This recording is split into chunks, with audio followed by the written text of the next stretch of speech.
Right, following on to the previous video about TT02 shocks. So these are the TT02R plastic oil-filled shocks that the kit comes with.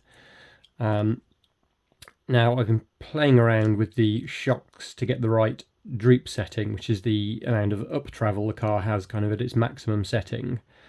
Now for both front and rear, what I found is you want about 4mm of plastic spaces inside the shocks. So basically below the piston inside the shocks, you want a total of 4mm roughly. I'd say no more than 4mm, between 3 and 4mm of plastic shims under the piston when you slide that into the shock body. And what that'll do is it will limit the droop or up travel that the car gets when it's going around the track, and that'll make it less likely to roll over. It'll make it corner a lot flatter and sort of feel more like a racing car.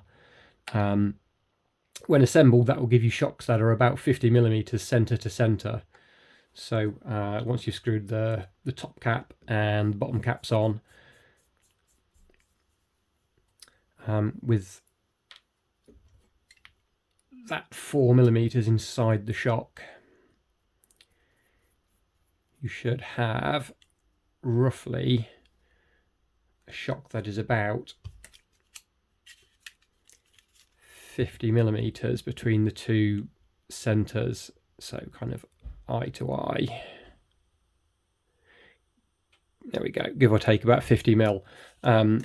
So that's the length you're looking at on the TT02 to get the right amount of droop and ride height. You want shocks that are at 50mm between the centre of the two mounting points. So if you're buying other shocks off the internet or whatever, that's what you're looking for. You're looking for shocks that are 50mm centre to centre. If they're measuring the overall length, I mean, that will vary a bit depending on how thick the balls are, but it's about 57, 58mm overall length. So that's what you're looking for. And that's with the shocks mounted on the upper hole on the wishbones.